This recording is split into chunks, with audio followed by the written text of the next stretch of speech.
Mari kita bangkit berdiri. Tuhan harapanku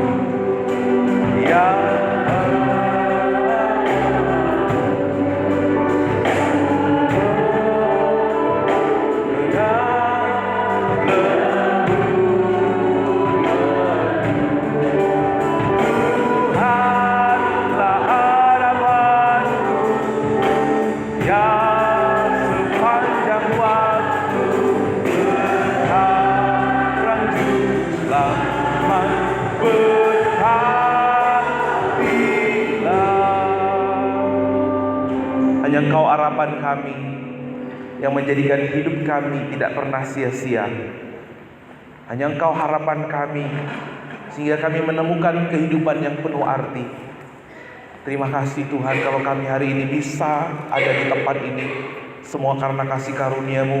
Kalau bukan Roh Tuhan yang mengerjakan yang baik di dalam hati kami, kalau bukan Roh Kudus yang mengerjakan iman di dalam hati kami, kami tidak mungkin ada di tempat ini. Karena itu kami mengucap syukur buat mujizat-Mu yang telah mengubah kami.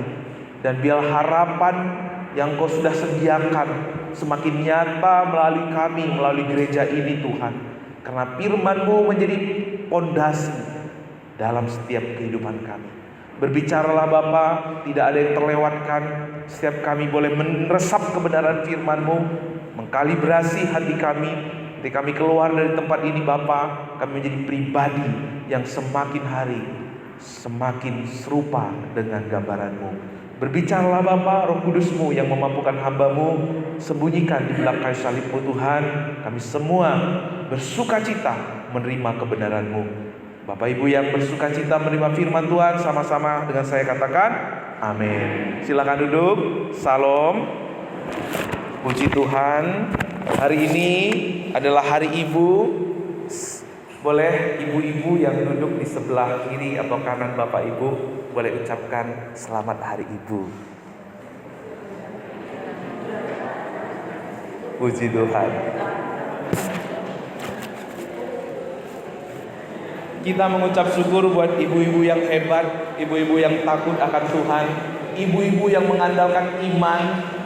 Tuhan tempatkan di tengah-tengah kita. Terima kasih sudah menginspirasi, terima kasih sudah membesarkan, sudah merawat. Boleh kita tepuk tangan deh untuk ibu-ibu kita.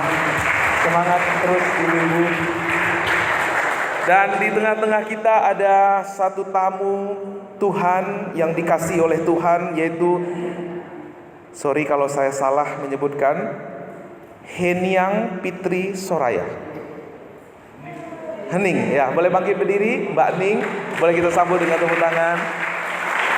Puji Tuhan. Silakan duduk. Senang sekali bersama-sama Mbak Ning ada di tengah-tengah kita. Nah, Bapak Ibu Saudara, hari ini kita sampai di penghujung pengkhotbah. Konklusi dari kitab pengkhotbah.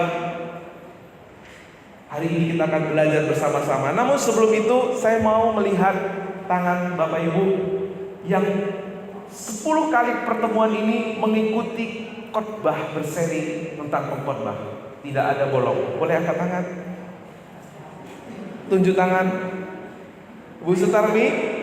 Wow, luar biasa. Nanti dapat berkat Natal ya. Terima kasih. Nah, hari ini adalah kesimpulan kitab pengkhotbah. Tidak kebetulan kita hari ini sampai di penghujung pengkhotbah. Dan bagi Bapak Ibu yang kemarin-kemarin belum mengikuti seri khotbah, ada rekamannya yang bisa didengarkan. Dan hari ini kita belajar bersama-sama dari pengkhotbah 12 ayat 8 sampai 14. Saya akan baca ayat yang ke-8, Bapak Ibu baca ayat yang ke-9 sampai ayat yang ke-14.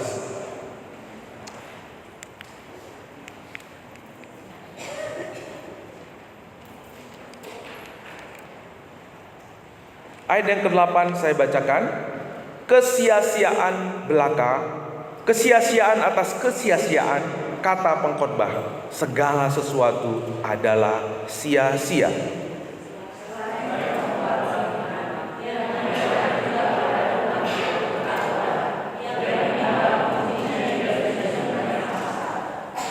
pengkhotbah berusaha mendapatkan kata-kata yang menyenangkan dan menulis kata-kata kebenaran secara jujur.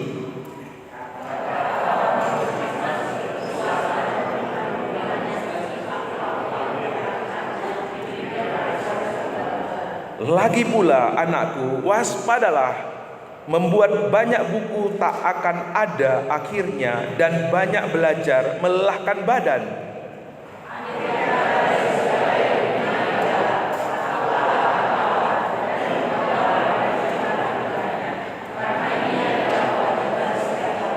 Bersama-sama, karena Allah akan membawa setiap perbuatan ke pengadilan yang berlaku atas segala sesuatu yang tersembunyi, entah itu baik, entah itu jahat. Amin.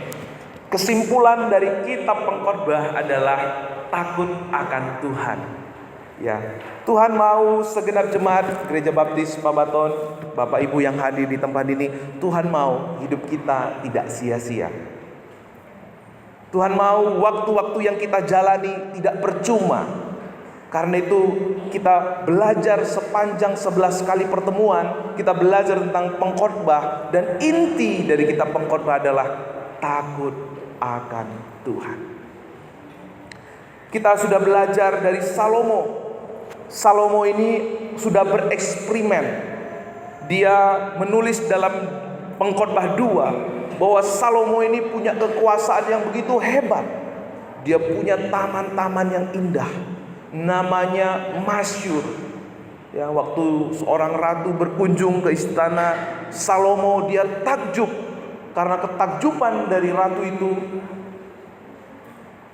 Ratu Sheba, dia mempersembahkan persembahan yang luar biasa, persembahan emas dan lain sebagainya.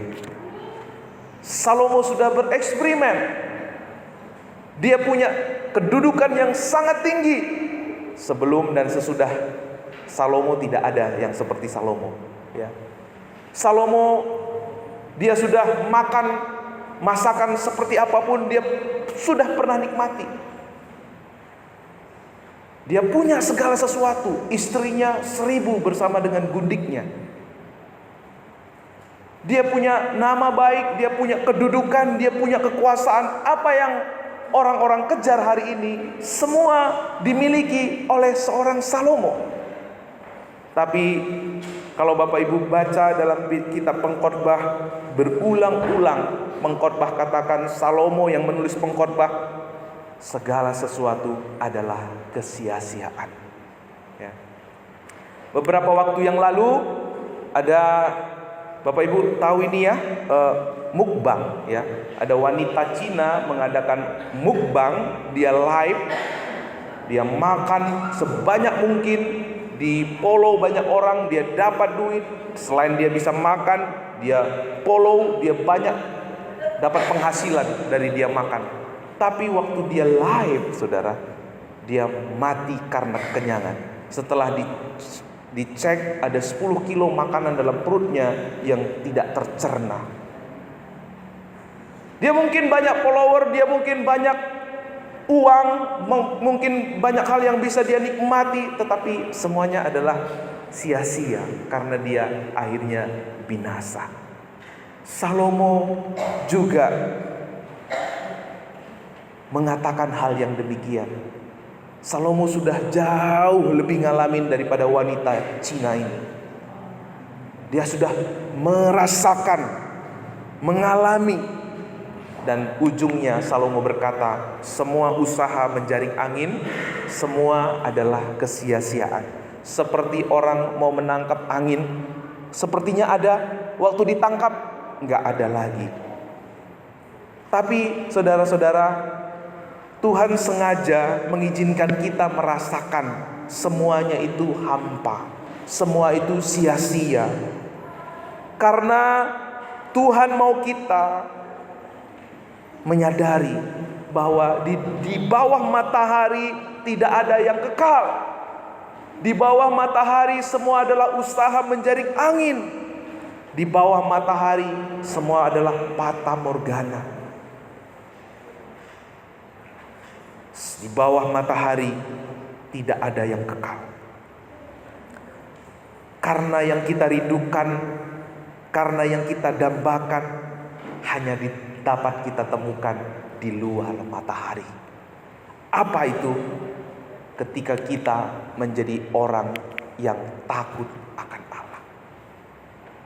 Yuk kita baca sama-sama ayat 13 dan 14. 1, 2, 3. Akhir kata dari segala yang didengar ialah takut akan Allah dan berpegang pada perintah-perintahnya. Karena Allah akan membawa setiap perbuatan kepada pengadilan. Apa arti kata takut akan Tuhan?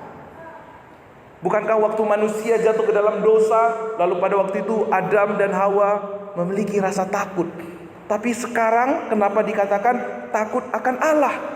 Martin Luther menyampaikan ada 2 macam ketakutan. Yang pertama adalah ketakutan budak. Ketakutan budak ini terhadap apa? Siksaan atau tekanan atau hal yang negatif. Sedangkan ketakutan yang kedua adalah ketakutan sebagai anak. Ketakutan ini sifatnya positif. Ini dalam konteks keluarga, di mana seorang anak menghormati dan mengasihi ayahnya yang begitu luar biasa mengasihi dan merawat dia. Jadi waktu Tuhan bilang takutlah akan Allah, bukan berarti takut, hati-hati ini di gereja ini kita mesti jalannya pelan-pelan, nanti Tuhan marah gitu ya. Bukan ketakutan yang seperti ini yang Tuhan maksudkan di dalam kitab Pengkhotbah. Tetapi takut akan Allah, kita kagum, kita hormat, karena kita manusia yang berdosa, begitu dikasihi, begitu diperhatikan, begitu disayang oleh Tuhan. Bagaimana mungkin saya yang berdosa, yang sering mengkhianati Tuhan, diperhatikan Tuhan? Bagaimana mungkin saya yang sering sekali melupakan Tuhan, tapi Tuhan tidak melupakan saya? Sehingga hati kita kagum, hormat akan Tuhan. Kita nggak mau menjadi orang-orang yang bermain-main dengan Tuhan. Kita tahu semua dari Tuhan, dan kita mau persembahkan semua untuk Tuhan. Maka pada waktu itu saudara dan saya yang hidupnya takut akan Tuhan, hidup kita tidak akan pernah sia-sia. Orang-orang yang memiliki hidup yang takut akan Tuhan, dia akan memandang segala sesuatu bukan lagi dengan ukuran dirinya atau ukuran dunia ini, tetapi dia akan mengukur segala sesuatu dengan lensa Injil.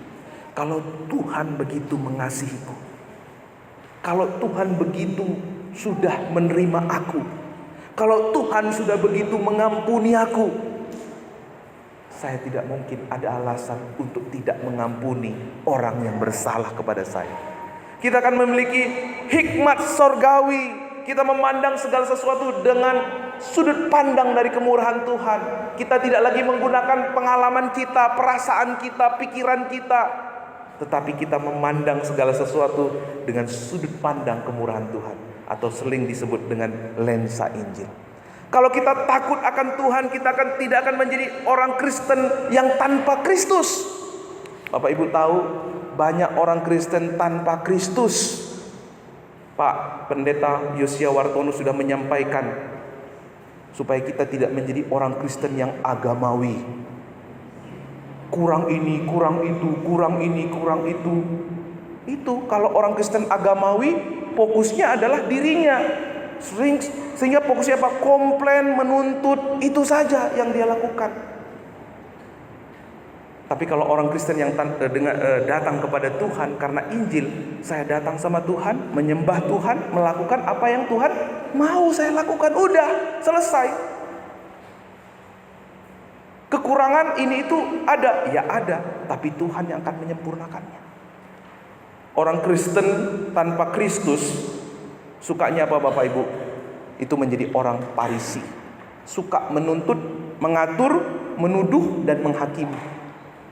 Saya percaya ketika jemaat gereja Baptis Babaton menjadi jemaat yang takut akan Tuhan, semakin sulit mulut kita mengeluarkan kata-kata tuntutan, penghakiman, atau menuduh, mengatur.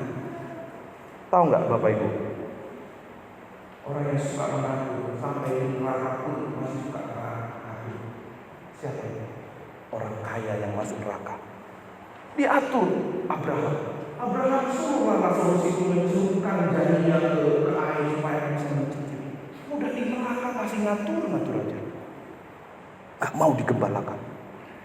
Kambing suka nanduk, bukan nunduk tapi nanduk. Kalau hidup kita seperti ini, saudara, berarti kita sebenarnya belum takut akan Tuhan. Kalau kita menjadi orang Kristen yang takut akan Tuhan, maka kita akan melihat segala musim dalam hidup kita. Apakah ketika kita tidak disukai atau disukai? Apakah ketika kita diberkati atau belum dapat berkat? Apakah ketika doa kita sudah dijawab atau belum dijawab Tuhan? Kita akan menjadi orang yang tidak menjadi orang Kristen yang musiman, saudara. Orang Kristen yang kapal selam, muncul dan tenggelam. Kita akan menjadi orang-orang yang melihat bahwa di dalam Kristus segala sesuatu bermakna kekekalan. Bahwa di dalam Kristus kegagalan pun Tuhan pakai untuk mempersiapkan kita meraih janjinya yang hebat dan luar biasa.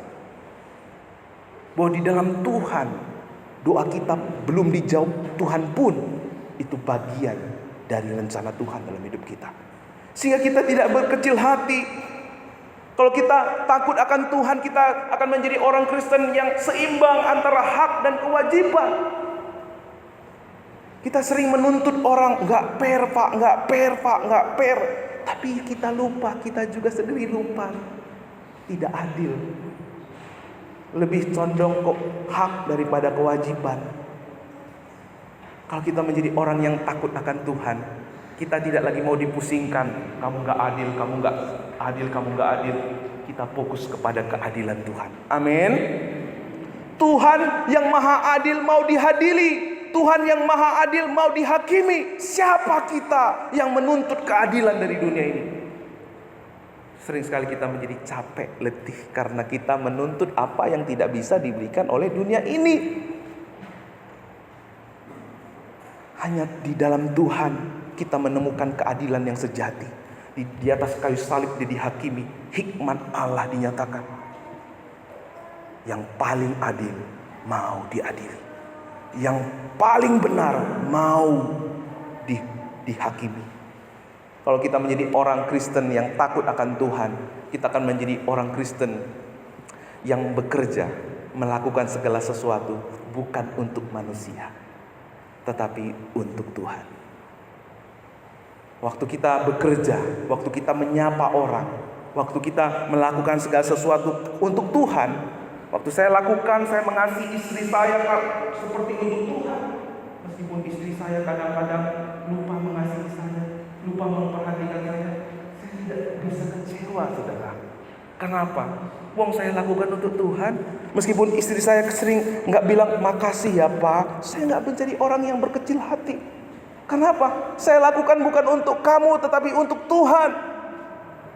Maka waktu itu saudara kita menjadi orang yang tampil berbeda.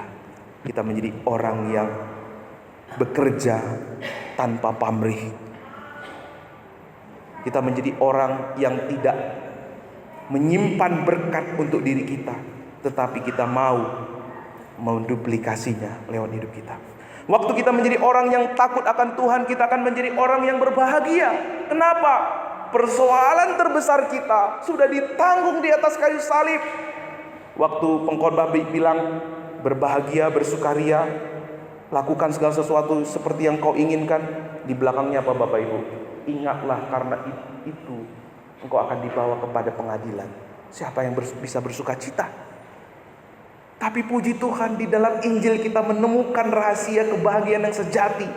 Karena penghakiman kita, waktu kita ada dalam Yesus, penghakiman kita sudah terjadi di belakang kita. Penghukuman kita sudah terjadi di belakang kita. Waktu Yesus mati di atas kayu salib, dia berkata, finish. Persoalan, penghukuman, dosa, pelanggaran sudah dia tanggung di atas kayu salib.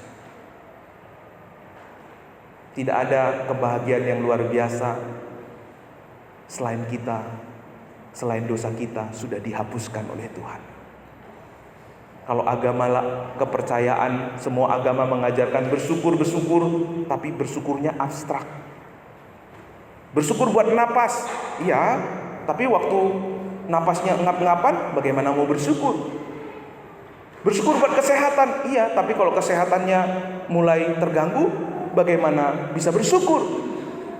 Tapi di dalam Injil Yesus Kristus kita menemukan dasar ucapan syukur yang paling besar. Karena maut dia sudah kalahkan. Kehidupan kekal ia jamin buat kita. Maka kita tidak ada alasan untuk tidak bersyukur dan berbahagia. Kalau kita bersyukur, kalau kita menjadi orang yang takut akan Tuhan, kita akan menjadi orang yang memiliki hidup yang bermakna. Apa yang diajarkan oleh Salomo kepada kita hari ini mengajarkan kita tentang inti kehidupan, inti iman kita. Bahwa takut akan Tuhan bicara tentang penyangkalan diri. Takut akan Tuhan berbicara tentang kita hidup berpusat pada Allah. Yesus di dalam kita dan kita di dalam Yesus. Itulah arti kehidupan yang Salomo ajarkan kepada kita. Kalau kita setiap hari belajar menyangkal diri, membiarkan Yesus memimpin hidup kita, maka kita akan menjadi orang Kristen yang tampil beda. Amin. Amin. Karena itu kita perlu satu hal. Kebenaran ini mungkin kita sering dengar, tapi kebenaran ini sering sekali tidak berguna dalam hidup kita karena kita tidak melatih, mengasah diri. Maka hidup kita ini Bapak Ibu seperti pensil, harus dikerok, harus asah supaya bisa digunakan. Karena itu Tuhan mau kita belajar dari apa yang Salomo katakan di ayat yang ke-9. Ayo baca sama-sama. 1, 2, 3. Selain pengkhotbah berhikmat, ia mengajarkan juga kepada umat itu pengetahuan. Ia menimbang, menguji, dan menyusun banyak amsal. Apa kata Salomo Bapak Ibu? Ia mengajarkan. Di ayat yang ke-11, kata orang berhikmat seperti kusa. Apa arti kusa? Dan kumpulan-kumpulan yang seperti paku-paku. Apa artinya seperti paku-paku yang tertancap? Diberikan oleh satu gembala. Apa artinya diberikan oleh satu gembala? Semua kebenaran tadi bisa terjadi dalam hidup kita kalau kita mau mengasahnya. Kapan itu dilatih dan diasah dalam diri kita? Saat kita menerima pengajaran, saat kita mau digembalakan, saat kita mau menjadi umat yang mau digembalakan oleh Tuhan. Perkataan pengkhotbah dalam kitab pengkhotbah diibaratkan seperti paku yang tertancap kuat. Kebenaran tidak dapat diubah dan permanen, maka pengajaran tentang kebenaran akan membuat kita bijaksana sehingga membuat kita menjadi stabil, teguh, aman, tidak mudah terombang-ambingkan. Tuhan mau kita menjadi umat yang tidak terombang-ambingkan. Kusa ini artinya tongkat gembala. Tongkat yang digunakan untuk menuntun, menjaga domba-domba agar tetap pada jalur yang benar. Ini semua berbicara tentang apa Bapak Ibu? Tentang apa yang kita terapkan di gereja kita. Seperti doa pemberian tadi. Ada 3 poros di gereja kita: pengajaran, komunitas, dan ibadah.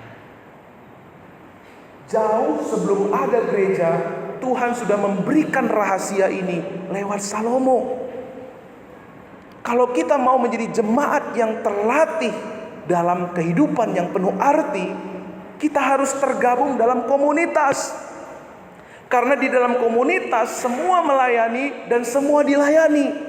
Tidak ada yang gak terlayani. Kalau ibadah seperti ini hanya beberapa orang yang melayani.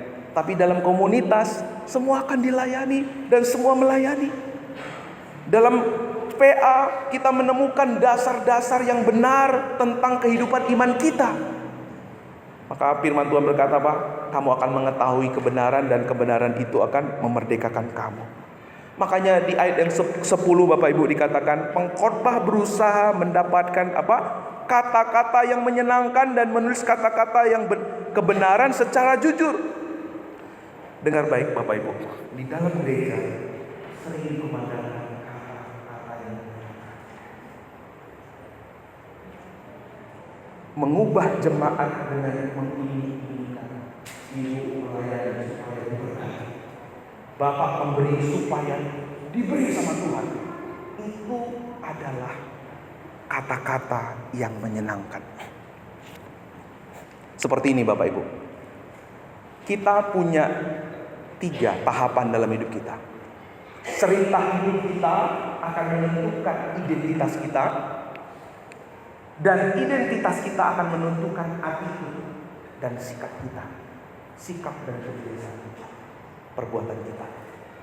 Kalau orang cerita hidupnya sering diinginkan seperti ini, maka ini akan menjadi uang ini, apa yang diinginkan ini akan menjadi penyembahannya. Dan ini akan menentukan apa? Perbuatannya. Kalau dia suka, nah satu lagi. Selain kata-kata yang menyenangkan, apa yang sering digunakan untuk menggerakkan orang-orang? Kata-kata kebenaran secara jujur, ya. Kata-kata kebenaran. Jadi ada 2 di sini Bapak Ibu, kata-kata yang menyenangkan tapi tanpa kebenaran. Tapi satu lagi, kata-kata kebenaran tanpa menyenangkan. Ini 2 kata yang kalau di dalam bahasa aslinya disebut asimilasi, ya. Kalau Bapak Ibu belajar bahasanya dari bahasanya asimilasi, satu lagi bahasanya adalah tapi 2 ini sering digunakan untuk menggerakkan orang. Ini satu ini satu ancaman. Kalau kamu nggak berdoa, Tuhan marah sama kamu. Kalau kamu nggak berbuat baik, nanti Tuhan juga akan marah sama kamu. Ini akhirnya mengubah ini. Tetapi akhirnya Bapak Ibu, ketika kita sering dituntut, ini membuat hati kita hancur, kecewa. Kenapa? Kita berusaha melakukan, tetapi orang tidak melakukannya kepada kita, maka hati kita hancur. Maka waktu ada orang yang ada di bawah kita juga akan menuntut mereka. Begitu juga ini, waktu ada yang merendahkan kita gara-gara kita nggak punya, waktu kita sudah punya, kita ada di sini, kita merendahkan orang gara-gara orang lain yang punya. Ini kedua hal ini membentuk sikap perilaku kita, membentuk identitas kita. Ya. Karena itu di ayat yang selanjutnya Bapak Ibu, karena itu kata-kata yang menyenangkan di sini, kata-kata kebenaran di sini, ini sangat penting. Tuhan mau kita yang mengubah cerita hidup kita tadi adalah, yang mengubah cerita hidup kita adalah bukan ini tadi, bukan juga ini, tetapi yang membentuk cerita hidup kita adalah gospel, Injil. Ya. Tuhan mau kita menerima pengajaran yang benar, yaitu pengajaran yang sehat. Ya. Apa itu pengajaran yang sehat? Makanya di dalam 2 Timotius 4 ayat 3, sebab akan tiba waktunya seorang tidak mau mendengar kebenaran dan mencari guru-guru yang mengajarkan sesuai dengan selera mereka. Mereka tidak mau mendengar apa yang dikatakan kitab suci dan dengan riang gembira mengikuti paham mereka sendiri yang sesat. Makanya saudara, waktu kita mendengar firman Tuhan, mana yang menjadi fokusnya? Fokusnya ketika kita mendengar firman diiming-iming tadi, sebenarnya kita fokusnya adalah diri kita sendiri. Waktu kita takut dihukum Tuhan, karena kita takut dihukum Tuhan, akhirnya kita melakukan perintah Tuhan. Sebenarnya kita melakukannya bukan untuk Tuhan, tetapi untuk diri kita sendiri. Makanya semuanya menjadi sia-sia. Seperti seorang anak dibilangin papanya, kamu kalau nggak cuci piring, papa nggak kasih uang jajan. Akhirnya anak itu cuci piring. Tapi sebenarnya dia cuci piring bukan untuk papanya, tetapi untuk dirinya, supaya dapat uang jajan. Jadi dua hal ini tidak pernah mengubahkan. Dua hal ini tidak pernah bisa mengubahkan manusia. Karena fokusnya adalah kesenangan diri sendiri. Dalam 2 Timotius juga sudah disebut